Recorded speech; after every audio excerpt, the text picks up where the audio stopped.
Previously on Rome, the rise and fall of an empire. After a decade of barbarian terror, the empire's brilliant general Marius grabs the reins of power, turning Rome's volunteer militia into the greatest fighting force the world has ever known. Now, at the center of the Republic, a deadly revolt is brewing. The bloody death of a gladiator slave is the ultimate spectator sport. By the 1st century BC, it's no longer a game, and the slaves explode in rebellion against their masters. Their leader, history remembers as Spartacus.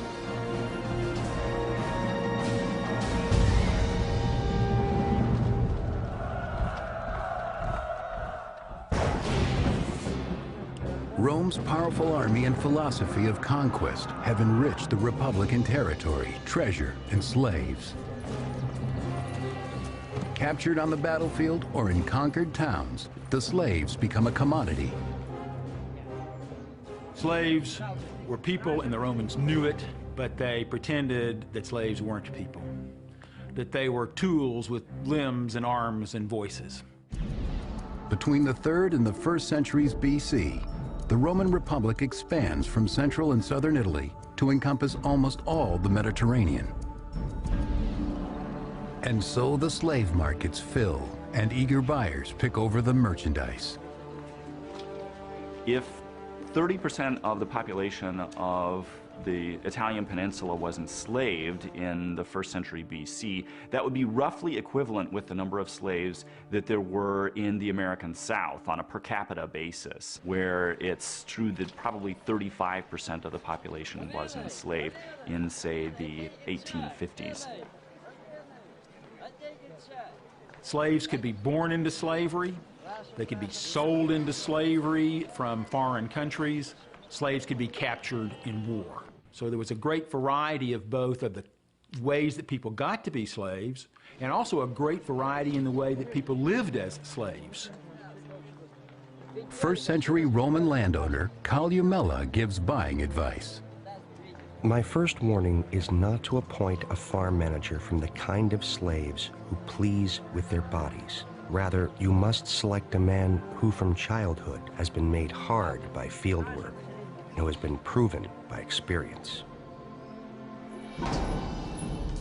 Not all slaves are destined for field work.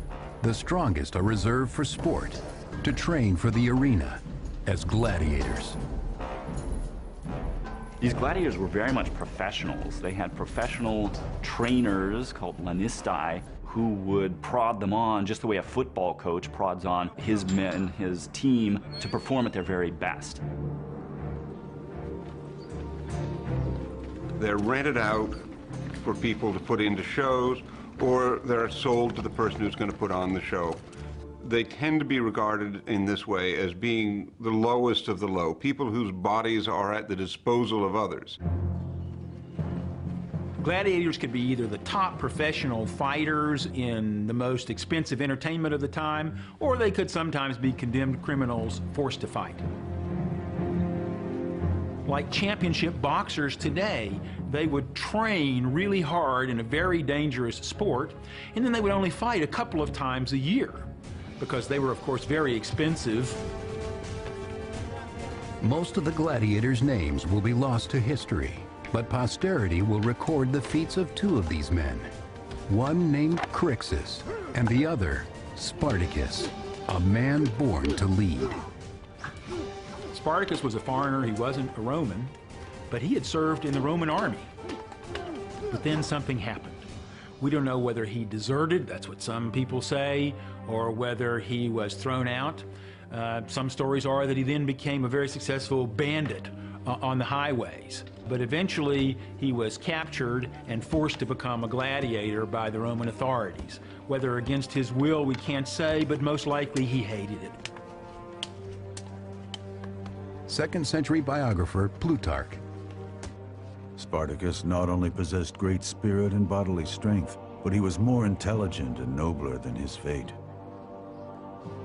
Whatever twist of fate brought Spartacus to slavery, it's clear he will not accept it idly. And Crixus will share his destiny.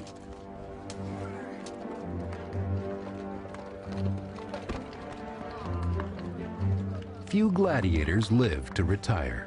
Most die a horrible, violent death, whether in a small regional arena or a great coliseum. Sometimes the crowd is asked to choose the weapons, relishing the violence to come. People were prepared to witness other human beings engaged in mortal combat before their very eyes, and this was tremendously exciting for them. By the late Republic, already people are becoming heroes for becoming gladiators, and they're able to attain some measure of status, at least some measure of popularity with the masses because of their abilities as fighters. By the luck of the draw, the gladiators learn who among them will be the first to die.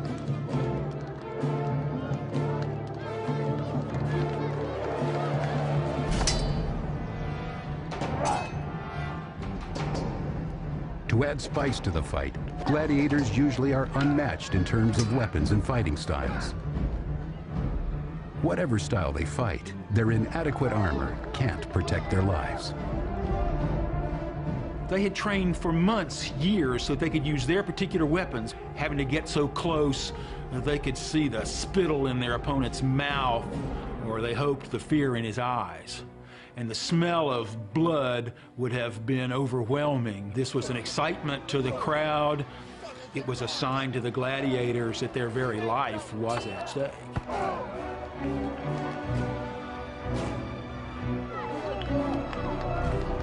It's like a terrible dance of death for the pleasure of the crowd.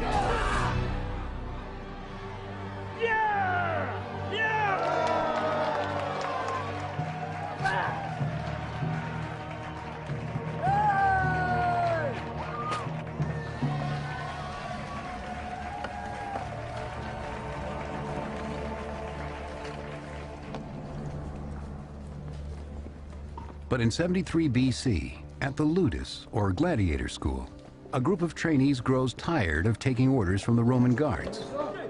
They decide that if death awaits them, it will not find them in the arena.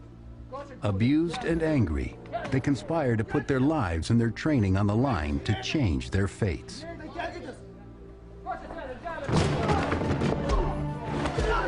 According to 2nd century historian Appian, Spartacus, joined by his fellow gladiator Crixus, masterminds the plan.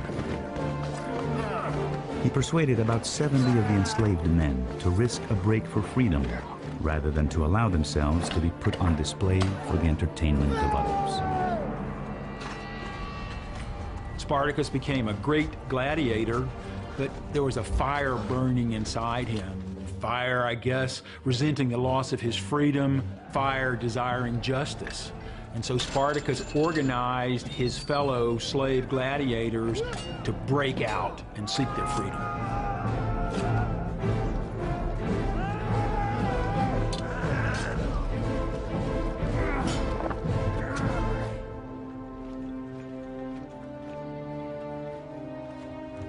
The local militia, unused to combat, are wary of the rebels they hunt.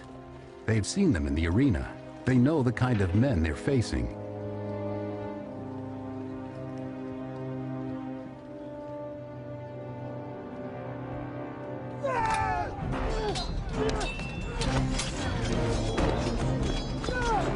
Second-century biographer Plutarch. The gladiators repelled those who were coming out of the city of Capua and seized from them many weapons that were more suitable for warfare. They happily made the exchange, throwing away their gladiatorial armaments, which they viewed as dishonorable and barbaric. As their leader, Spartacus takes his men from slavery to warfare, leaving Roman corpses in their wake. Having defeated the local militia, Spartacus leads his slave army from the city of Capua to Mount Vesuvius, where they seek refuge and make camp at the top of the steep ridge. Spartacus, along with his co-conspirator Crixus, have slipped the grasp of Roman authorities. Now they must prepare their men for the inevitable battles to come. Spartacus had the personal glow and the strength that would make people want to follow him. even on this dangerous escape from the gladiator school jail. Mount Vesuvius was an active volcano. It was a dangerous place to hide out, but Spartacus knew that he and his escaped gladiators could find a position on Mount Vesuvius to organize and plan. But a messenger comes to warn Spartacus that the Romans are setting up camp below to seal them in. The Senate has sent in Commander Clodius Glaber to corner the rebels and halt the rebellion. He managed to push Spartacus and his sort of nascent group of rebels up onto the mountain into what seemed like a tight spot. And therefore, Clodius Glaber assumed he wasn't going to have any trouble crushing them on Mount Vesuvius. Plutarch chronicles the plan. Clodius ordered his soldiers to guard the one narrow and difficult access road that led up the mountain. All the other parts of the mountain were formed of steep precipices and could not be traveled. Spartacus and the escaped slaves' only way down is now blocked off. The siege has begun. In 73 BC, Spartacus and his comrade Crixus refuse to die in the gladiator ring. Together they lead a slave rebellion. But now the outlaws are trapped on southern Italy's Mount Vesuvius by Clodius, a Roman officer. High on the mountain, Spartacus and his men plot their brilliant escape, as chronicled in the 2nd century by Plutarch. The slaves cut off the useful parts of the vines and wove ladders out of them. They were strong and long enough so that when they were fastened at the top of the cliffs, they reached down as far as the level plain at the foot of the mountains. One of the things that's very interesting about the early phase of Spartacus's revolt is how he seems to know the terrain much better than anybody else does. Now, in part, this can be because herdsmen and other people who know the area around Vesuvius are joining in, they're sympathetic. The slaves who joined Spartacus and his group from the countryside were probably, in the beginning, mostly the herdsmen, who were these slaves living independent, who already had weapons and were in top physical condition, who became then the soldiers for this gladiator-led army. Spartacus and his ever-growing legion are able to rappel down the cliff, landing just beyond Clodius's camp. Down below, the Romans underestimate the slaves' resolve. You've got to realize that the people who are chasing them look more like the Keystone Cops than Caesar's legions. These are guys who are not part of the regular military establishment. They're being led out by officers who aren't very good officers, who probably have very little knowledge themselves of the countryside because it's the area where they send their slaves. The Romans vastly outnumber the renegades, but the slaves' bold plot is a testament to their ingenuity, desperation, and their hatred of their Roman oppressors. And to the ultimate disgrace of the Roman army, these thousands of Roman soldiers and their commander are routed by this small band of gladiators who had attacked them from behind by climbing down the cliff on their ropes woven from vines.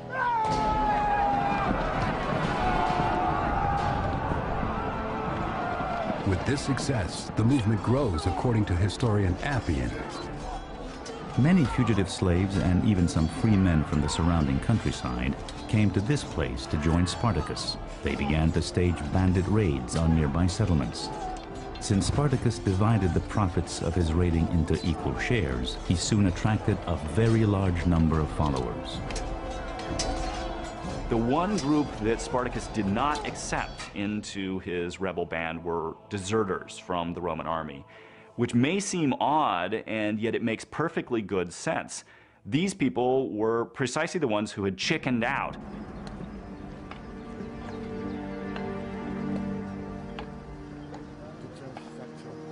Second-century author Florus. The daily arrival of new recruits formed themselves into a regular army. They made rough shields out of branches covered with animal hides, and swords and spears by melting down and recasting their shackles from the slave barracks. What they cannot make, Spartacus and his men scavenge from the dead bodies.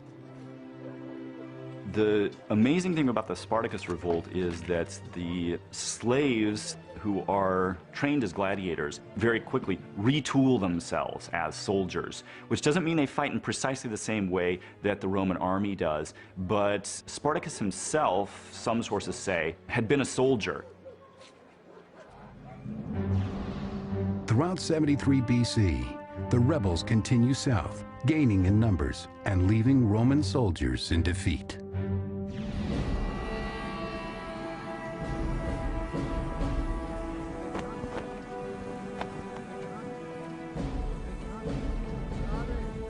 The Senate calls for another magistrate, Commander Publius Varinius, to stop them.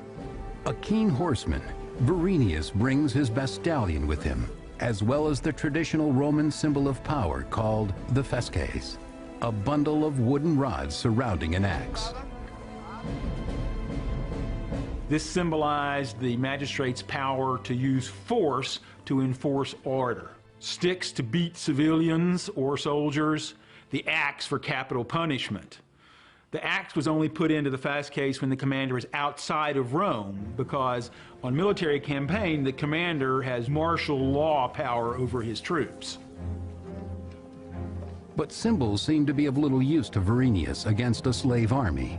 Spartacus' troops have already bloodied his own, killing his co-commander. Varinius prepares his remaining men for the battle to come.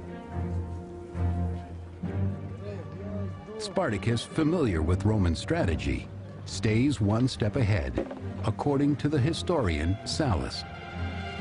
To avoid a surprise attack while they raided the countryside, the rebels propped up fresh corpses at the gates of their camp so that the Romans would be led to believe that guards had been stationed. With the decoys in place, the renegades are free to attack the Romans at will, catching them completely by surprise. Spartacus's force is really fearsome. The officer corps, if you will, are these superbly trained, really tough, experienced gladiators. So they want revenge.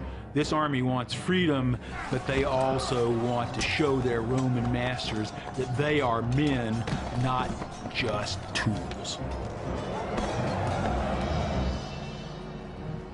Through his ingenuity, Spartacus scores another victory over the arrogant Varinius and takes prisoners from the Roman army. 2nd century historian Appian records Rome's humiliation. The Romans did not yet consider this a real war, but rather raids and predations of bandits. But these bandits defeated the Romans. Spartacus even captured Varinius' own horse right from under him. This Roman commander was that close to being taken prisoner by a gladiator.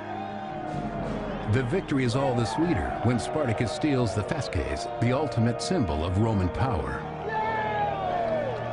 When Spartacus surprises Varinius in battle and manages to capture not only his horse out from under him, but also his fasces, this is a tremendous blow to the credibility of Varinius, but also to the power of the Roman state symbolized in those fasces. Spartacus becomes a figure of fame and fear, and now commands 70,000 rebels. But tension builds between the army's popular slave general and his friend Crixus.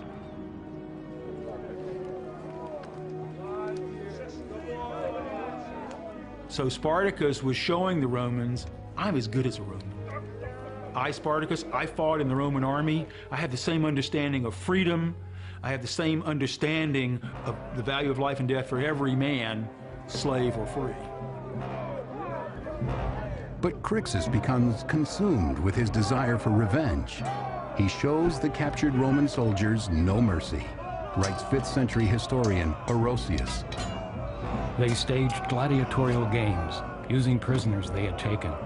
Those who had once been the spectacle were now to be the spectators. The slaves grew more violent with their success. Crixus spurs them on, while Spartacus pleads for order. Their unity begins to falter.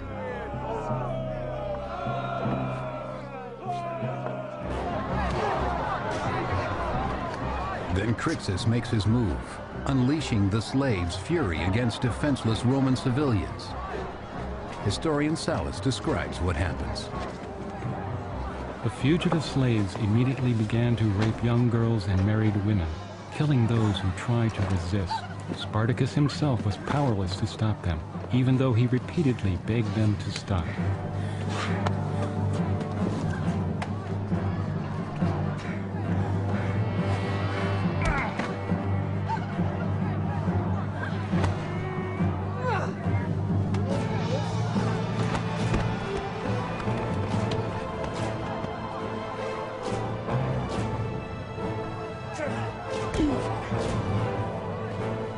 Until now, the slaves were unified against Rome. Now they begin to turn against each other. It's the moment the Romans have been waiting for. Southern Italy, 72 BC. The slave Spartacus and his army of rebels have managed to defeat and humiliate the Roman troops dispatched to stop them. But now, as his comrade Crixus exerts his own authority, the conflict is coming from within. At the slaves' makeshift camp, Spartacus makes plans to head across the Alps. But Crixus has ideas of his own, writes the historian Sallust. Crixus and his people wanted to march directly against the enemy in order to force an armed confrontation. Spartacus, on the other hand, advised a different course. Crixus openly challenges his friend's ability to lead. One of the things that's interesting about Spartacus's revolt is that he really doesn't seem to have had a plan. In the area that he is, he's got now probably tens of thousands of supporters, and he's got to move from area to area around Italy to make sure that everybody can eat. Impatient, Crixus abandons the slave camp, taking a faction of rebel soldiers with him. Spartacus is now left to lead his people alone. The two men strike different paths across Italy. With the slave army now divided, Rome prepares to strike hard. Consuls Lucius Gellius Publicola and Nacius Cornelius Lentulus meet to plan their strategy. The Romans simultaneously thought of the slaves as contemptuous subhumans, but also recognized that these slaves were tremendously successful in battle against themselves. So in many ways, this made it their worst nightmare that these slaves were defeating them over and over again on the battlefield. This untidy rebellion now looks more like an actual war, and it demands a serious battle plan.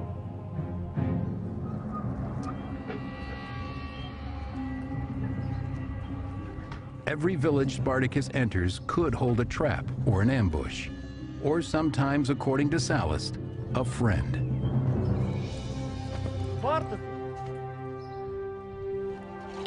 Many slaves in the towns were by nature sympathetic allies and offered things that their masters had hidden away, or dragged out their masters themselves from their hiding places.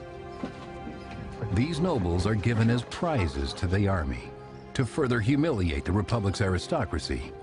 From his fellow slaves, Spartacus also gathers food, weapons, and more soldiers for his cause. But Rome's efforts also increase.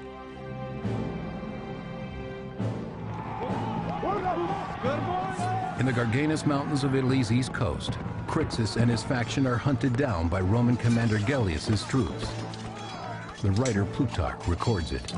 Gellius made a sudden surprise attack on Crixus' forces, who, because of their arrogance, had separated from Spartacus. The historian Appian. Crixus was in command of 30,000 men. 2/3 perished, including Crixus himself.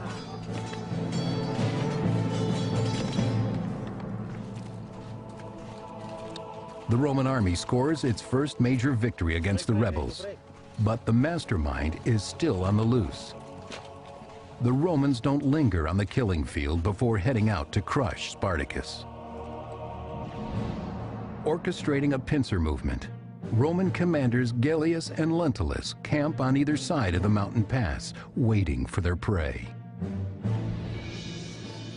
But their simple strategy doesn't prepare them for an army of desperate slaves. One of the most important things about Spartacus' revolt was it broke out at a time when the best Roman armies weren't in Italy. They were in Spain or they were off in Turkey. The troops who were sent out against Spartacus had all been recently raised.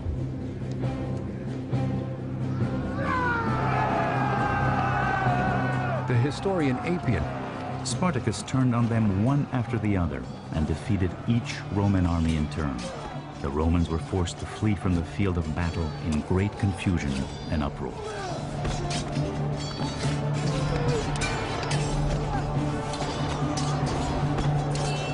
Roman officers faced a really formidable military challenge, and the Roman officer corps, not being professionally trained, was simply not up to the challenge. Once again, Spartacus has claimed victory over the Roman army. But this time, victory isn't enough. Spartacus demands blood vengeance for the death of Crixus. He sacrifices 300 Roman prisoners. He begins to develop into this massively anti-establishment figure, celebrating his defeat of Roman magistrates, executing Roman prisoners, destroying the property of the rich in the countryside, providing an alternative, really, to the current regime, and that's where he draws his strength. With this victory, Spartacus's army has the chance to escape Italy for freedom.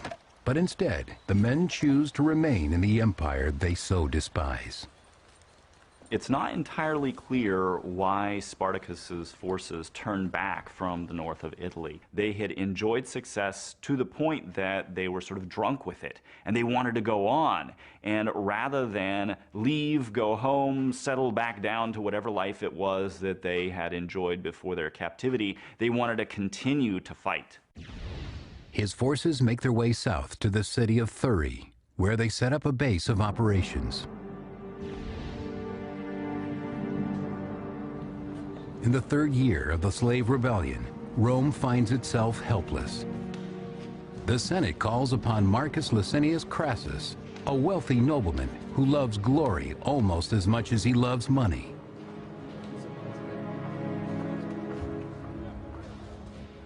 He wanted to be at the top of Roman society, and that required winning military victories. And so he was eager for the chance to defeat Spartacus, which he thought would be easy because slaves, after all, couldn't be seriously dangerous. But Crassus, learning from the failure of others, will not underestimate his foe. A strict disciplinarian, he takes his assignment seriously, for his glory and for the good of Rome. Spartacus's growing army of rebellious slaves have become well organized and apparently unbeatable.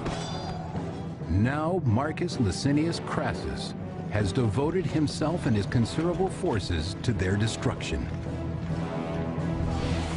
But Crassus finds the Roman force undisciplined, cowardly, and ready to retreat in battle. Crassus will not stand for this. After suffering a humiliating defeat against the rebels, he takes drastic action. He will teach his troops the meaning of obedience through the penalty of decimation. Decimation was a terrifying punishment because men were just arbitrarily taken out, every 10th man. Maybe you hadn't run away. Maybe the rest of the unit had run away and you had stayed to fight. But if there were no witnesses, you could be pulled out as the 10th man. So you were in absolute terror standing in the line as to whether you're going to be the one who's going to be taken out. And then your death is going to be horrible because your friends are going to have to beat you to death with sticks and clubs. It's not going to be a quick, easy, or honorable death. You're not going to be stabbed or allowed to commit suicide. You're going to be disgraced, and it takes a long time to be beaten to death. Through decimation, Crassus makes his troops fear him more than they fear Spartacus, their enemy. It was meant to shame the men who are doing the beating, as well as the man who's killed, even though he might not have been personally a coward. In the name of discipline, as many as 4,000 men meet their agonizing death this way. But the brutality makes its point. Crassus scores a victory in his next battle against the rebel army.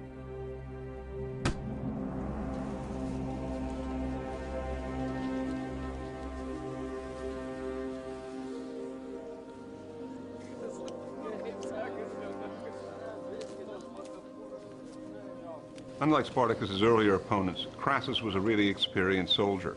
He knew how to train an army, he knew how to deploy an army, he had the necessary experience. And now, for the first time, Spartacus is confronted with an actual Roman general, not a politician who's leading out an inexperienced group of men. The forces engage, a highly trained and able Roman army against a band of desperate, violent rebels. With Crassus in the fray, the balance has started to tip against Spartacus.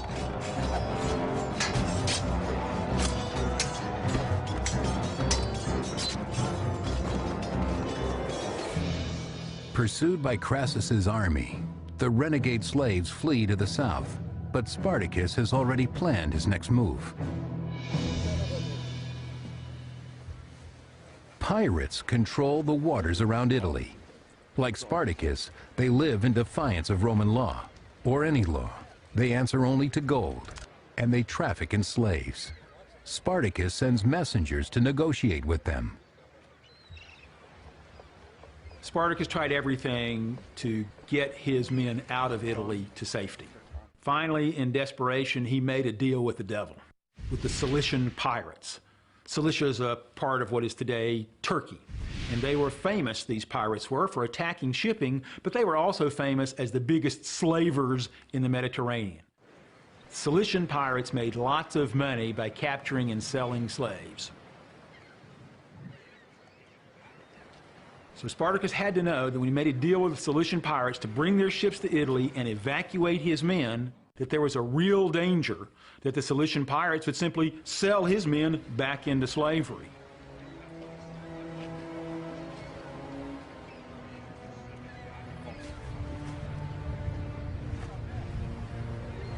He probably had in mind crossing over into Sicily and occupying the island, almost taking it over as a new territory, a new state where these rebels would be able to face Rome on their own terms. The slaves and the pirates strike a deal. The Cilicians agree to transport 2,000 of the slaves to Messina in Sicily. Spartacus hopes to expand his rebellion while eluding Crassus's troops. They haven't a moment to lose as the legions of Crassus close in, prepared to trap and slaughter the slaves like feral beasts.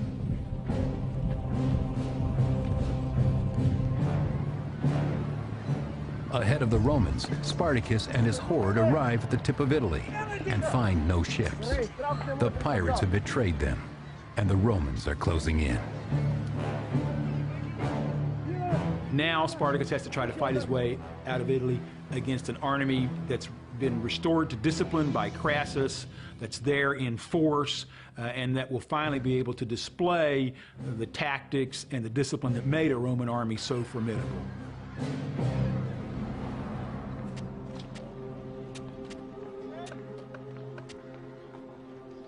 Crassus plays it smart.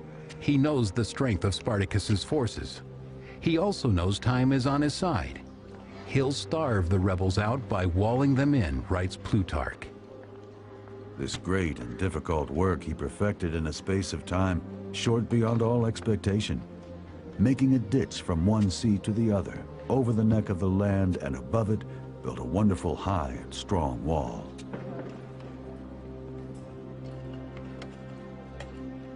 Crassus is a fully modern Roman general who, among other things, knew how to use field fortifications, and that's what we see him doing with Spartacus. The project, 35 miles long, up to 15 feet high, is immense. 2nd century biographer Plutarch. When supplies began to run out and Spartacus wished to move off the peninsula, he recognized the impediment formed by the wall. Spartacus is forced inland, and yet every attempt to move north is rebuffed by the wall. After 3 years on the rampage, the rebel forces have been caged. But the Senate, which ordered Crassus to bring a quick end to the rebellion, is tired of waiting for results, according to historian Appian. When the Romans learned of Crassus's siege tactics, they thought it unworthy that this work against the gladiators should be prolonged. A messenger arrives at Crassus's camp, carrying infuriating news from Rome. The Senate has lost faith in him and turned the task over to his greatest rival. The talented General Pompey the Great is returning from Spain a hero, having crushed a bloody uprising there. He is ordered to bring the slave rebellion to its overdue conclusion. Pompey was probably one of the best generals that Rome ever had, and Pompey was, like Crassus, highly ambitious and had more of a military reputation than Crassus.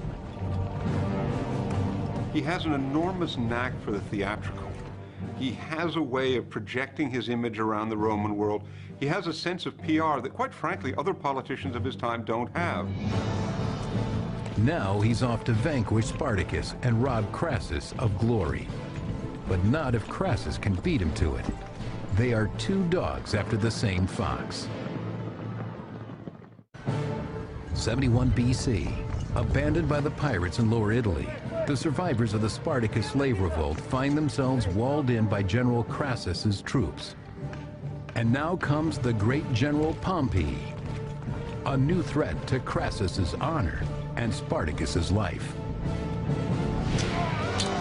Spartacus is on the move again, having broken the siege that Crassus had so carefully set. Appian chronicles his escape. He staged sudden, small-scale attacks on his besiegers, at selected points, hitting them suddenly and sharply. He crucified a Roman prisoner as a visual demonstration to his own men of what would happen to them if they did not win. As the rebels move stealthily through the countryside, Spartacus and his army find their peril has doubled, as word comes that Pompey is also in pursuit.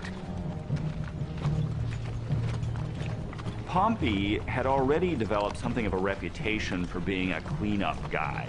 He would show up at the end of a lengthy, grueling, hard slog, so to speak, and walk away with the glory for having brought it to a close. As Pompey draws closer, Crassus becomes more frantic to crush the rebellion before he arrives.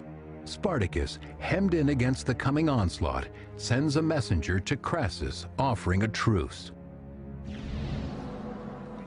Spartacus remains confident, waiting for word back from Crassus. He's sure the Romans are ready to listen, though the rebels keep their swords sharp. Spartacus tries to negotiate with the Roman leaders because Spartacus sees himself as a free man. That's the way he had started life. And Spartacus ran his army like a Roman army, as if he had the same honor as his opponents, the Romans. But when his messenger returns, it's clear that the Romans don't see Spartacus that way. He is a slave and an enemy. With the negotiations a failure, the day that Spartacus has dreaded is here. Even if he beats Crassus in battle, Pompey will be following right behind. Spartacus can't withdraw. He can't surrender. 2nd century biographer Plutarch. Spartacus recognized that his hand was being forced and arranged his whole army into battle formation. When his horse was brought to him, Spartacus drew his sword and killed the animal. He proclaimed that should he win the battle, he wasn't going to need a horse. He would have thousands of horses at his disposal. Should he lose the battle, he also wouldn't need a horse. That is to say, he had dismounted, he had joined the foot soldiers in his troop, and he had gotten out there to fight it out to the finish. Crassus and his army meet Spartacus near Brundisium, on the heel of Italy.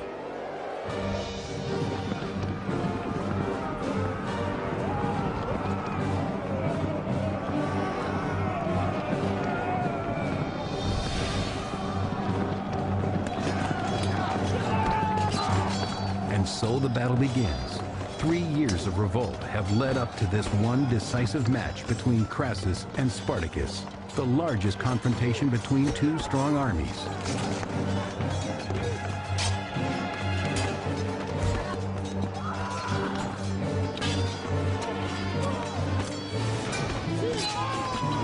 One source reports that he was wounded in the leg and was so crippled up that he had to get down on his knees, but he refused to quit fighting.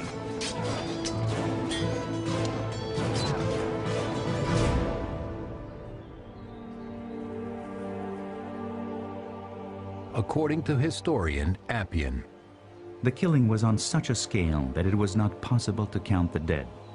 The body of Spartacus was never found. Spartacus never took the opportunity to get away, which he might well have done individually.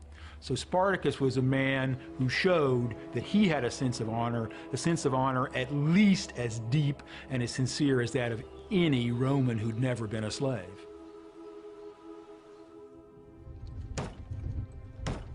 Crassus pursues the survivors, killing all he can find, except 6,000, whom he captures and crucifies along the main road to Rome. They were crucified, spread out at about 30 to 40 feet each, one by one, for 125 miles. So you can imagine the stench and the disgusting sight that anyone would have had traveling that road. If you were a Roman, this stench would have smelled like dead slaves to you. You were glad to see these people, albeit in their disgusting, decaying form. If you were a slave, this was a message. This was what awaited you if you rebelled against the power of Rome.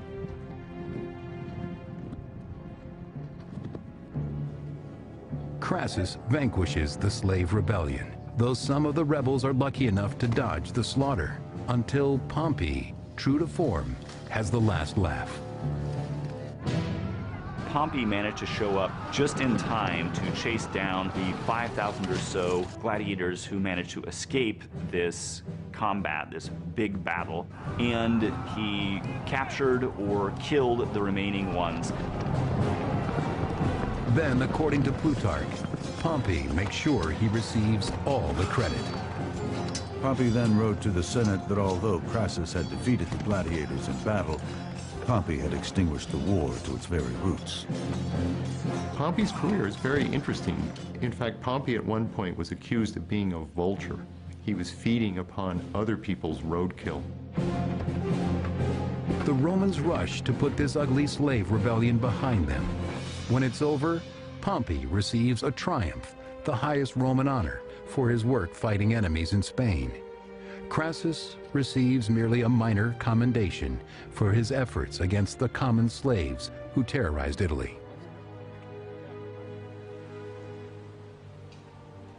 Though the end of Spartacus in 71 BC marks the end of the slave rebellions in Rome, slavery continues to bolster the economy of the awakening empire. But the lessons of the revolt aren't lost on the Romans. Spartacus in the Roman imagination becomes almost the equivalent of an Osama bin Laden. He's a frightening figure who's out there. He remains a threat even when you can't see him, and you're afraid that there will always be another one coming up behind him. The Romans realized from this slave revolt that they had to keep their army in tip-top shape. This might have been the time when Romans first began to think, maybe we need a professional standing army to keep us safe at home as well as to protect us against foreign invaders. But even a mighty empire can't defend itself forever. Long after it withers away, the story of a single man who stands against it still endures. Spartacus survives in legend down to the present. He's been a culture hero for people who are repressed, for people who are downtrodden, right up to the modern age. But while the empire reigns, it belongs to the powerful. Next, on Rome, rise and fall of an empire, Pompey and Crassus lay their rivalry aside to join forces with a rising political star, Julius Caesar. Caesar launches a brutal war on the barbarians of Gaul. Towering ambition threatens to rip the Republic apart.